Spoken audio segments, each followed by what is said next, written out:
জাতিসংঘের সাধারণ পরিষদে যোগ দিতে রবিবার রাতে নিউ ইয়র্কের উদ্দেশ্যে ঢাকা ত্যাগ করেছেন প্রধান উপদেষ্টা ডক্টর মোহাম্মদ ইউনূস। তিনি যুক্তরাষ্ট্র পৌঁছাবেন স্থানীয় সময় 22 সেপ্টেম্বর। 26 সেপ্টেম্বর সাধারণ পরিষদের অধিবেশনে ভাষণ দেবেন ডক্টর মোহাম্মদ ইউনূস। এদিকে তার সফর ঘিরে বাংলাদেশি কমিউনিটিতে উৎসাহ উদ্দীপনা বিরাজ করছে। যুক্তরাষ্ট্র থেকে মল্লিকা খানের রিপোর্ট। বাংলাদেশের প্রধান উপদেষ্টা হিসেবে দ্বিতীয়বারের মতো জাতিসংঘের সাধারণ পরিষদে যোগ দিতে যুক্তরাষ্ট্রে আসছেন ডক্টর মোহাম্মদ ইউনূস। সফরে প্রধান উপদেষ্টার সঙ্গে থাকছেন 4 জন রাজনৈতিক নেতা। তারা হলেন বিএনপির মহাসচিব মির্জা ফখরুল ইসলাম আলমগীর ও বিএনপির ভারপ্রাপ্ত চেয়ারম্যান তারেক রহমানের পররাষ্ট্র বিষয়ক উপদেষ্টা হুমায়ুন কবির, জামায়াতে ইসলামের নায়েবে আমির সৈয়দ আব্দুল্লাহ মোহাম্মদ তাহের এবং জাতীয় নাগরিক পার্টির সদস্য সচিব আক্তার হোসেন।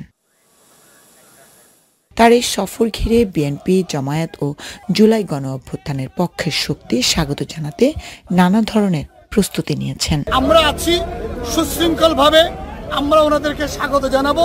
জাতিসংঘের অধিবেশনে যোগদানের জন্য যারা আসছেন, আমরা বিভিন্ন দেশের সকল রাষ্ট্রপ্রধানরা আসছেন, আমরা প্রমাণ করতে চাই বাংলাদেশ একটি শান্তিপূর্ণ দেশ। তবে সাধারণ প্রবাসীরা বলছেন দেশের ভাবমূর্তি ক্ষুণ্ণ হয় এমন কর্মসূচি না দেয়া দেশের জন্য মঙ্গল। আমরা হোয়াইট হাউস, ক্যাপিটাল হিল, জাতিসংঘ থেকে শুরু করে প্রত্যেকটা স্থানে আমাদের সংগ্রাম, আমাদের শান্তিপূর্ণ বিক্ষোভের মাধ্যমে আমরা কিন্তু এই ফ্যাসিবাদের পতন ঘটিয়েছি। যে আকাঙ্ক্ষার প্রেক্ষিতে আজকে বাংলাদেশে জন আকাঙ্ক্ষার যে সরকার গঠিত হয়েছে, সেই সরকারকে বাংলাদেশের সকল স্তরের মানুষ সমর্থন জানিয়েছে। ফ্যাসিবাদের ফ্যাসিস্ট সরকারের পলাতক স্বৈরাচারের প্রেতাত্মাদের কোনো কর্মসূচি আমরা যুক্তরাষ্ট্রের মাটিতে বাস্তবায়ন করতে দিব না, ইনশাআল্লাহ। জাতিসংঘের সফরে প্রধান উপদেষ্টা বিগত 1 বছরে দেশে সংঘটিত সংস্কার এবং নির্বাচনের মাধ্যমে একটি সত্যিকারের গণতান্ত্রিক রাষ্ট্র ব্যবস্থা প্রতিষ্ঠার অঙ্গীকার বিশ্বনেতাদের সামনে তুলে ধরবেন, এমনটাই আশা করা যাচ্ছে। মল্লিকা খান, মাই টিভি, নিউ ইয়র্ক, যুক্তরাষ্ট্র। পিআর পদ্ধতি ইসরায়েলি উল্লেখ করে বিএনপির vice chairman doctor Asaduzzaman Ripon বলেছেন, ইহুদি পদ্ধতি বাংলাদেশে চলবে না। আর বিএনপির সিনিয়র যুগ্ম মহাসচিব রুহুল কবির রিজভী আহমেদ বলেছেন, ছাত্র দলের সাথে সম্পৃক্ততার অভিযোগে অনেক যোগ্যদের প্রশাসনের বিভিন্ন জায়গা থেকে সরিয়ে দেওয়া হচ্ছে। রাজধানীতে আলাদা অনুষ্ঠানে বিএনপি নেতারা এসব কথা বলেন। ইউসুফ আলীর রিপোর্ট। জাতিসংঘের সদর দপ্তরের সামনে আওয়ামী লীগের নেতাকর্মীদের বিশৃঙ্খলার প্রতিবাদে জাতীয় প্রেস ক্লাবের সামনে এ সমাবেশের আয়োজন। অনুষ্ঠানে বিএনপির vice chairman doctor Asaduzzaman Ripon বলেন, ভারতের প্রেসক্রিপশন অনুযায়ী আওয়ামী লীগকে নির্বাচনে অংশগ্রহণ করাতে নানা ষড়যন্ত্র চলছে। লন্ডনে পিআর আছে নাকি? নাই। যুক্তরাষ্ট্রে আছে? নাই। পিআর একটা দেশে আছে, সেটা কোথায় জানেন?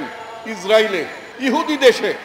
এই ইহুদিরা পিআর সিস্টেমের নামে নেতানিয়াহুর সরকার ইসরায়েলে গাজায় মানুষকে হত্যা করছে। ইসরায়েলিরা ও ইহুদিদের পছন্দের পিআর বাংলাদেশের মানুষ মেনে নেবে না। অপর অনুষ্ঠানে বিএনপি চেয়ারপারসনের উপদেষ্টা জয়নুল আবদিন ফারুক বলেন, সংবিধান সংশোধন না করে মন গড়া পদ্ধতিতে যারা নির্বাচন করতে চায় তারা গণতন্ত্রের পক্ষের শক্তি হতে পারে না। এটা কি গণতন্ত্রের পক্ষের লোক হলেন? যদি গণতন্ত্রের পক্ষের লোক হয়ে থাকেন, কেন প্রফেসর মোহাম্মদ ইউনূসকে আজকে শঙ্কার মধ্যে পাঠাচ্ছেন? কেন আজকে প্রফেসর ইউনূসকে আমাদের মাঝে বিভক্তি তৈরি করার জন্য ভিন্ন চেষ্টা করছেন? এই বিষয়গুলোর জবাব আপনাদেরকে দিতে হবে। নয়াপল্টনে দলের কেন্দ্রীয় কার্যালয়ে যোগদান অনুষ্ঠানে বিএনপির সিনিয়র যুগ্ম মহাসচিব রুহুল কবির রিজভী আহমেদ বলেন, ফেসিবাদের দোসরদের প্রশাসনে বসিয়ে রেখে যোগ্যদের অবমূল্যায়ন করা হচ্ছে। ডক্টর ইউনূস সাহেব আসার পর হয়তো অনেকের যারা বঞ্চিত ছিলেন প্রমোশন দিয়েছেন, কিন্তু একজনকেও ভালো পোস্টিং দেওয়া হয়নি, অনেকটা ওএসডি করে বসিয়ে রাখা হয়েছে। ইউসুফ আলী, মাই টিভি, ঢাকা। জাতীয় সংসদ নির্বাচন উপলক্ষে বাংলাদেশে পর্যবেক্ষণ মিশন পাঠানোর বিষয়ে নির্বাচন কমিশনের কর্মকর্তাদের সঙ্গে ইউরোপীয় ইউনিয়নের 8 সদস্যের নির্বাচনী তথ্য অনুসন্ধানী দলের বৈঠক হয়েছে। রাজধানীর আগারগাঁও নির্বাচন ভবনে ইসি সচিবালয়ের যুগ্ম সচিব মোহাম্মদ মঈন উদ্দিন খানের নেতৃত্বে ইসির 4 কর্মকর্তার সঙ্গে তারা বৈঠক করেছেন। 8 সদস্যের ইউ প্রতিনিধি দলের নেতৃত্ব দিয়েছেন সিনিয়র ইলেকশন এক্সপার্ট রিকার্ডো সেলেরি।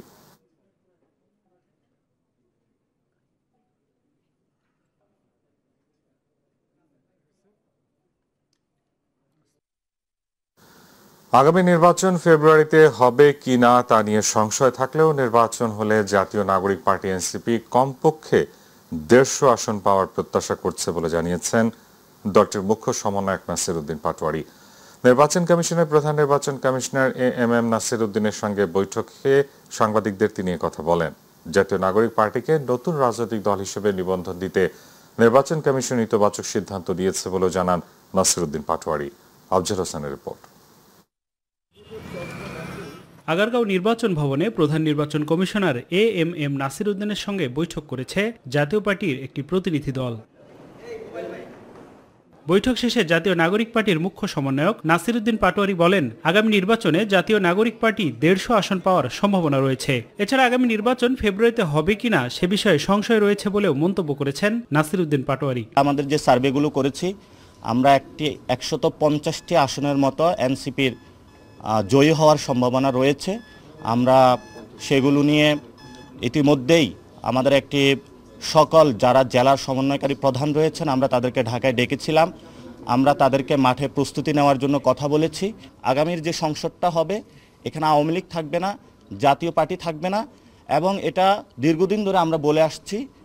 5 তারিখের যে গণঅভ্যুত্থান সেখানে বুলেট রেভলিউশন হয়েছিল, এবারে ব্যালট রেভলিউশন হবে। যেই রেভলিউশনের মধ্য দিয়ে ভোটিং প্রসেস এবং সব জায়গা থেকে বাংলাদেশ থেকে আওয়ামী লীগ এবং জাতীয় পার্টি হারিয়ে যাবে ইনশাআল্লাহ। নাসির উদ্দিন পাটোয়ারি বলেন, সুখবর আসছে, এনসিপি নিবন্ধন পাবে বলে ইতিবাচক সিদ্ধান্ত নিয়েছে। এছাড়া শাপলা প্রতীকের বিষয়ে তার দল অনড় রয়েছেন বলেও জানিয়েছেন তিনি। আমাদের শাপলাতে আমরা থাকছি এবং শাপলায় বাংলাদেশের মানুষ ভোট দেবে ইনশাআল্লাহ। এই গণ অভ্যুত্থানের পরে আমরা যেহেতু গণতান্ত্রিক প্রক্রিয়া যাচ্ছি, আমাদের যে নিবন্ধন প্রক্রিয়া সেটা অনেকে যারা পরিশ্রম করেছেন পুরো দেশবাসী তাকিয়েছিল, সেটাতে আমরা একটি পজিটিভ সাইনের দিকে যাচ্ছি এবং এটা সুখবর আসছে। এদিকে বিএনপি জামায়াতের বাইরে একটি জোট গঠনের প্রক্রিয়া চলমান রয়েছে বলে জানিয়েছেন নাসির উদ্দিন পাটোয়ারি। ধন্যবাদ সকলকে। আসসালামু আলাইকুম। আফজাল হোসেন, মাই টিভি, ঢাকা। ফরিদপুর 4 সংসদীয় আসন ভাঙ্গা, চরভদ্রাসন ও সদরপুর উপজেলা থেকে ভাঙ্গা উপজেলাকে আলাদা করে ফরিদপুর 5 সংসদীয় আসন কেন করা হবে না তা জানতে চেয়ে রুল জারি করেছেন হাইকোর্ট। নির্বাচন কমিশনকে 10 দিনের মধ্যে রুলের জবাব দিতে বলা হয়েছে। সোমবার বিচারপতি মোহাম্মদ মজিবুর রহমান মিয়া ও বিচারপতি বিশ্বজিৎ দেবনাথের হাইকোর্ট বেঞ্চ এই রুল জারি করেন। আদালতের রিটের পক্ষে শুনানি করেন ব্যারিস্টার মোহাম্মদ হুমায়ুন কবির পল্লব। তিনি বলেন, নির্বাচন কমিশন আগামী 13 জাতীয় সংসদ নির্বাচনের চূড়ান্ত সীমানা নির্ধারণ করে প্রজ্ঞাপন জারি করেছে। এই প্রজ্ঞাপনে চরভদ্রাসন, সদরপুর ও ভাঙ্গা উপজেলাকে নিয়ে ফরিদপুর 4 সংসদীয় আসনের সীমানা নির্ধারণ করে। এই প্রজ্ঞাপনকে চ্যালেঞ্জ করে রিটটি দায়ের করা হয়।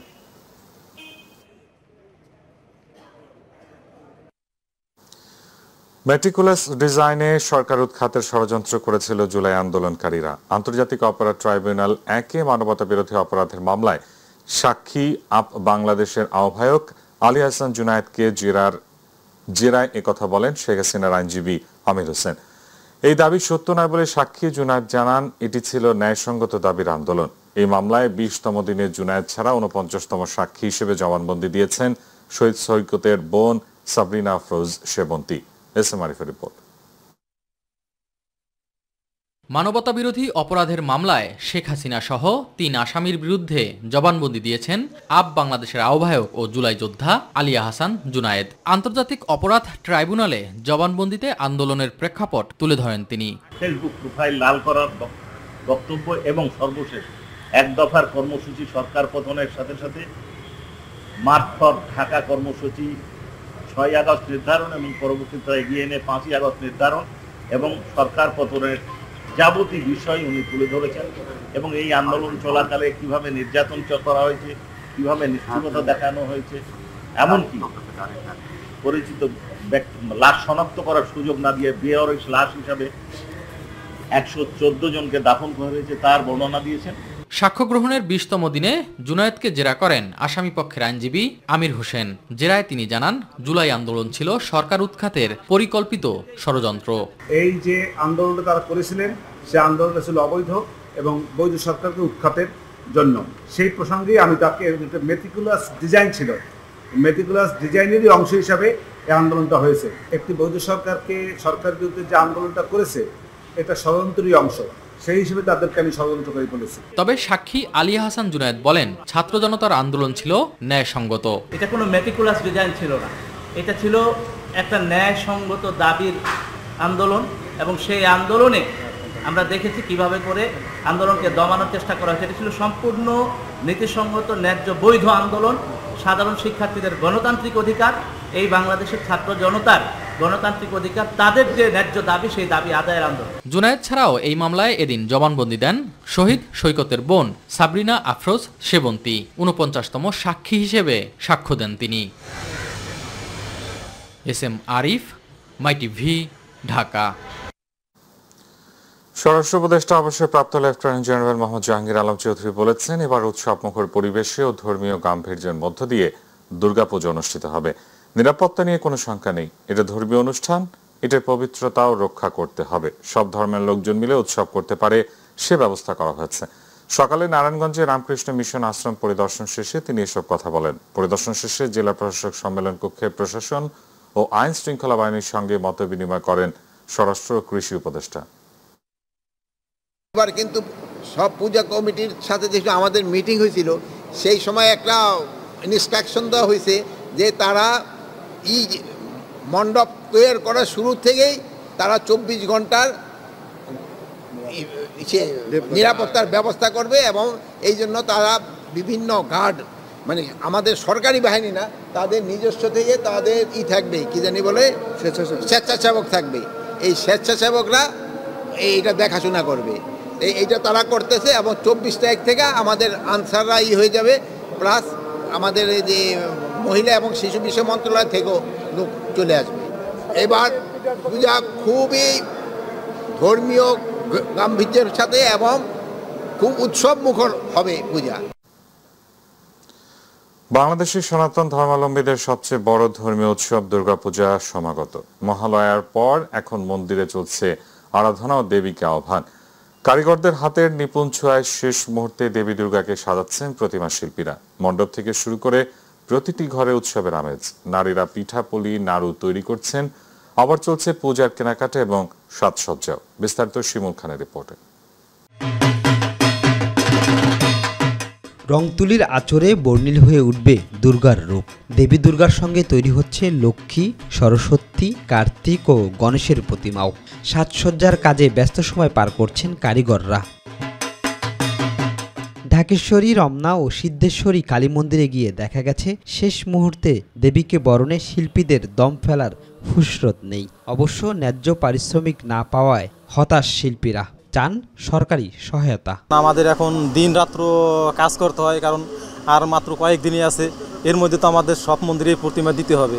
পারিশ্রমিক যে এটা পাই আমরা, আসলে এতে আমাদের বাঁচা বড় কষ্ট মুহূর্তেই চলি, আমরা এইভাবেই চলতেছি, কিন্তু কাজ এটা শিখে পড়ছি, কি করব। এদিকে শরতের শুভ্রতা জানান দিচ্ছে দেবী দুর্গা আসছেন আবার। পূজারীরা জানান এবার দুর্গা আসছেন গর্জে বা হাতিতে চড়ে, ফিরে যাবেন দোলায় চড়ে। ঢাকায় আমাদেরটা সবচেয়ে বড় প্রতিমা আমরা মনে করছি, এখনো পর্যন্ত আমাদের চোখে পড়েনি এর চাইতে বড় প্রতিমা কেউ তৈরি করেছে। আমরা একটা থিম নিয়ে কাজ করি সব সময়, আর আমরা সবসময় চেষ্টা করি যে ভালো একটা পুজো উপহার দেওয়ার জন্য। পূজা সুন্দরভাবে হয় সেই ব্যবস্থা রেখেছে, যেমন আমাদের পক্ষ থেকে প্রত্যেকটা পূজা মণ্ডপে স্বেচ্ছাসেবক থাকবে, রাত দিন ২৪ ঘন্টা। হিন্দু ধর্মাবলম্বীদের সবচেয়ে বড় উৎসব শারদীয় দুর্গাপূজাকে ঘিরে শপিং মলগুলোতে ক্রেতাদের উপচে পড়া ভিড় দেখা গেছে। নতুন পোশাক গায়ে মাকে দেখতে চায় ভক্তরা। ৮ দিন পরে পুজো, এর মধ্যে মোটামুটি কেনাকাটা শেষ করে আমাদের পূজার প্রস্তুতি নিতে হবে। সবার জন্য কেনাকাটা করতেছি, আসতেছি, এই তো ভালোই কিছু কেনাকাটা হয়েছে, আরও বাকি আছে। ঘর সাজানোর জন্য পর্দা, সুপার কভার, সিরামিক্সের যে কাপ প্লেট সব কিছুই কিনেছি, ফুলদানি থেকে শুরু করি। বাদলের কারণে আর তেমন একটা আনন্দ উচ্ছ্বাস নেই, সো এই কারণে বেচাকেনা একটু খারাপ। মণ্ডপে বেজে উঠবে ঢাকঢোল আর কাঁসার শব্দ। ষষ্ঠী পূজার মাধ্যমে আবারও শুরু হবে বড় আকারের আনুষ্ঠানিকতা। প্রতিমা বিসর্জনের মধ্য দিয়ে ২ অক্টোবর শেষ হবে দুর্গা উৎসব। শিমুল খান, মাইটিভি, ঢাকা। এবারে ছাত্র সংসদ নির্বাচনের খবর।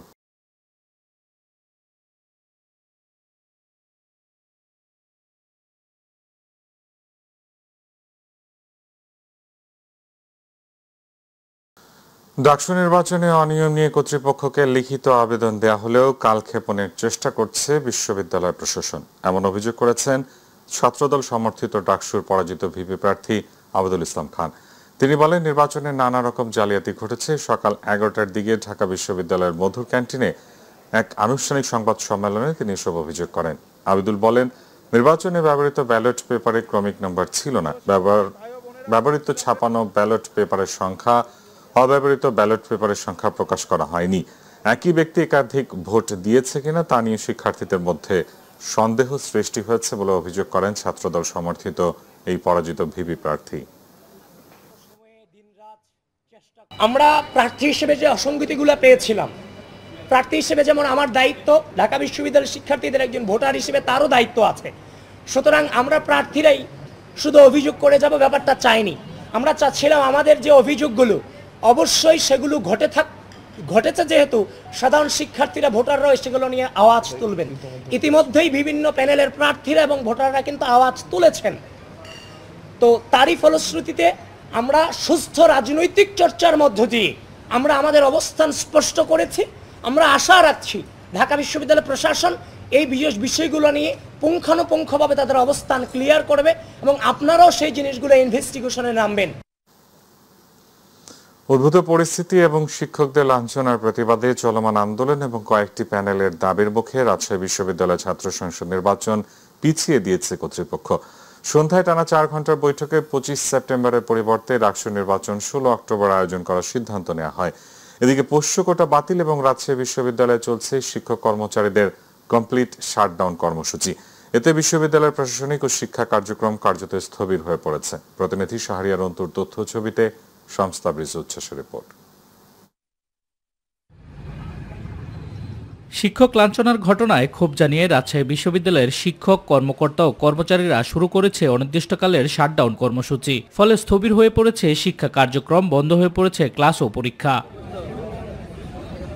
সোমবার বেলা 11:30টার দিকে বিশ্ববিদ্যালয়ের সিনেট ভবনের সামনে শিক্ষক লাঞ্ছনার প্রতিবাদে মানববন্ধন করেন শত শত শিক্ষক, কর্মকর্তা ও কর্মচারী। আজকে যদি এটা প্রশ্রয় দেওয়া হয় তাহলে দুদিন পর শিক্ষকরা ক্লাস নেবেন কি করে, দুদিন পর শিক্ষকরা আর অন্যান্য কাজ কি করবেন, কিভাবে করবেন? হলগুলোতে যে ঝঞ্ঝানি শুরু হয়েছে সেটি ডাকসু নির্বাচনের জন্য কোনো সময় শান্ত পরিবেশ বজায় রাখবে না। এই কতিপয় ছাত্র যে ঘটনাটা ঘটিয়েছে আমি মনে করি দৃষ্টান্তমূলক বিচার করতে হবে। এদিকে শাটডাউনের প্রভাব পড়েছে ডাকসু নির্বাচনের প্রস্তুতিতেও। অংশগ্রহণকারী ছাত্রদল সহ 6টি প্যানেলের প্রার্থীরা জানায় অনেক শিক্ষার্থী হল ছেড়ে বাড়ি চলে গেছেন, যার ফলে সুষ্ঠুভাবে নির্বাচন আয়োজন করা এখন প্রায় অসম্ভব। বড় পূজা ও বিশ্ববিদ্যালয়ের সাধারণ শিক্ষার্থীদের পাশাপাশি অনাকাঙ্ক্ষিত এই কমপ্লিট শাটডাউন আমাদের সকল প্যানেলের সকল স্বতন্ত্র প্রার্থীর প্রচারণায় বাধা হয়ে দাঁড়িয়েছে এবং দীর্ঘ 35 বছর পর অনুষ্ঠিত হতে যাওয়া ডাকসু নির্বাচনকে সরাসরি প্রশ্নবিদ্ধ করবে। ডাকসু যদি পিছিয়ে দেয়, তাদের যে পোষ্য কোটা যারা ফিরায় আনতে চায় তাদের স্বার্থ উদ্ধার করা হবে। এজন্য ডাকসু যথাসময়ে বাস্তবায়ন করে পোষ্য কোটাকে বিলোপ করা আমাদের শিক্ষার্থীদের ম্যান্ডেটের একটা উপযোগী ম্যান্ডেট হবে। পরবর্তীতে প্রার্থীরা প্রধান নির্বাচন কমিশনারের কাছে স্মারকলিপি জমা দেন। এতে নির্বাচন পেছানোর পাশাপাশি বিশ্ববিদ্যালয়ে স্বাভাবিক পরিবেশ ফিরিয়ে আনা, শিক্ষক লাঞ্ছনার বিচার সহ বেশ কয়েকটি দাবি তুলে ধরেন। এই অস্থিতিশীল পরিবেশে নির্বাচন করলে অনেক ভোটার নেই, সেই দাবি তারা বলে গেছে। সুতরাং নির্বাচন প্রশ্নবিদ্ধ হতে পারে, সে বিষয়ে তারা এটা পিছানোর জন্য অনুরোধ করেছে তাদের স্মারকলিপিতে। পরিস্থিতি পর্যালোচনায় আজ বিশ্ববিদ্যালয় প্রশাসনের সঙ্গে জরুরি বৈঠকে বসবে ডাকসু নির্বাচন কমিশন। বৈঠক থেকে ডাকসু নির্বাচন পেছানো বা বাতিলের মতো গুরুত্বপূর্ণ সিদ্ধান্ত আসতে পারে বলে ধারণা করা হচ্ছে। শামস তাবরিজ উচ্ছ্বাস, মাই টিভি নিউজ ডেস্ক। চট্টগ্রাম বিশ্ববিদ্যালয় কেন্দ্রীয় ছাত্র সংসদ ডাকসু নির্বাচনে প্রার্থীদের প্রাথমিক তালিকা প্রকাশ করেছে নির্বাচন কমিশন। সকালে কমিশনের নিজস্ব ওয়েবসাইটে এই তালিকা প্রকাশ করা হয়। প্রকাশিত তালিকায় দেখা গেছে জমা দেওয়া মনোনয়নপত্রের মধ্যে 19 জনের প্রার্থিতা বাতিল হয়েছে। এর মধ্যে 2 জন ভিপি ও 1 জন জিএস রয়েছে। নির্বাচন কমিশন বলছে এটি চূড়ান্ত নয়। শিক্ষার্থীদের আপত্তি নিষ্পত্তির পর প্রার্থিতা আরও বাতিল হওয়ার সম্ভাবনা রয়েছে। এছাড়া প্রাথমিকভাবে বাতিল হওয়া প্রার্থীরা নিজেরাও প্রার্থিতা ফিরে পেতে আবেদন করতে পারবে। এতে তাদেরও কেউ কেউ নির্বাচনের সুযোগ পেতে পারে। এর আগে কেন্দ্র ও হল সংসদ নির্বাচনের জন্য 1162 জন মনোনয়নপত্র সংগ্রহ করে, তার মধ্যে জমা দেয় 931 জন। প্রাণঘাতী ডেঙ্গু আক্রান্ত হয়ে দেশে গত 24 ঘন্টায় আরো 2 জনের মৃত্যু হয়েছে। এ নিয়ে চলতি বছর ডেঙ্গুতে মৃত্যুর সংখ্যা দাঁড়িয়েছে 181 জনে। গত 24 ঘন্টায় 678 জনকে হাসপাতালে ভর্তি করা হয়েছে। সোমবার স্বাস্থ্য অধিদপ্তরের সংবাদ বিজ্ঞপ্তিতে এই তথ্য জানানো হয়। এদিকে দেশে ডেঙ্গু পরিস্থিতি দিন দিন ভয়াবহ রূপ নিচ্ছে। চলতি বছর ডেঙ্গুতে মৃত্যু হয়েছে 179 জনের। মারা যাওয়া রোগীদের মধ্যে অর্ধেকেরও বেশি হাসপাতালে ভর্তি হওয়ার 2-3 দিনের মধ্যে মারা গেছেন। বিকেলে স্বাস্থ্য অধিদপ্তরের সভাকক্ষে সংবাদ সম্মেলনে এ তথ্য জানানো হয়। স্বাস্থ্য অধিদপ্তরের মহাপরিচালক অধ্যাপক ডাক্তার আবু জাফর বলেন, চলতি বছর 20 থেকে 30 বছর বয়সী রোগীদের মধ্যে ডেঙ্গুতে মৃত্যুর হার সবচেয়ে বেশি। এসব রোগীর অনেকেই জ্বর শুরু হওয়ার 6 থেকে 7 দিন পর হাসপাতালে ভর্তি হন এবং 2-3 দিনের মধ্যেই মারা যান। আক্রান্ত শিশুদের মধ্যে মৃত্যুর ঝুঁকি বেশি দেখা যাচ্ছে বলে জানান তিনি। অলরেডি 17,048 জন রোগী ঢাকা বিভাগে ভর্তি হয়েছিল। তার এরপরে বরিশাল 12,169, এরপরে চট্টগ্রাম 6,400, রাজশাহীতে আছে কিন্তু কম। এবছর যে 179 জন মৃত্যু হয়েছে, আমরা মৃত্যুগুলো অ্যানালাইসিস করে দেখেছি যে অর্ধেকের বেশি ভর্তি হওয়ার প্রথম দিনের মধ্যেই মারা যাচ্ছে এবং 2/3 মোটামুটি দ্বিতীয় দিনের মধ্যে মারা যাচ্ছে। সো মানে রোগী খারাপ অবস্থায় হাসপাতালে আসছে। গাজীপুরের টঙ্গীর সাহারা মার্কেটে সেমি পাকা টিন শেড একটি কেমিক্যাল গোডাউনে ভয়াবহ অগ্নিকাণ্ডের ঘটনা ঘটেছে। আগুন নিয়ন্ত্রণে কাজ করার সময় কেমিক্যাল বিস্ফোরণে ফায়ার সার্ভিসের এক কর্মকর্তা ও 3 জন ফায়ার ফাইটার সহ মোট 4 জন দগ্ধ রয়েছে এবং স্থানীয় একজন নিখোঁজ রয়েছেন। বিকেল 3:30টার দিকে আগুনের সূত্রপাত ঘটে। স্থানীয়রা জানায় বেলা 3:30টার দিকে হঠাৎ করেই আগুনের সূত্রপাত হয়। প্রাথমিকভাবে এলাকাবাসী পানি ও বালু ব্যবহার করে আগুন নিয়ন্ত্রণের চেষ্টা করলে ব্যর্থ হন। পরে ফায়ার সার্ভিসকে খবর দেওয়া হয়। ফায়ার সার্ভিসের 3টি ইউনিট প্রথমে ঘটনাস্থলে পৌঁছে আগুন নেভানোর কাজ শুরু করে। তবে কিছু সময় পর একে একে কেমিক্যাল ভর্তি ড্রাম বিস্ফোরণ ঘটতে থাকে, ফলে আগুন আরও ভয়াবহ রূপ ধারণ করে। বিস্ফোরণের সময় ফায়ার সার্ভিসের 4 জন সদস্য দগ্ধ হন। পরিস্থিতি মোকাবেলায় পরবর্তীতে মোট 7টি ইউনিট আগুন নিয়ন্ত্রণে অংশ নেয়। তবে এলাকাটিতে পানির তীব্র স্বল্পতা থাকায় আগুন নিয়ন্ত্রণে আনতে বেশ বেগ পেতে হয়েছে বলে জানিয়েছেন ফায়ার সার্ভিস কর্মকর্তারা।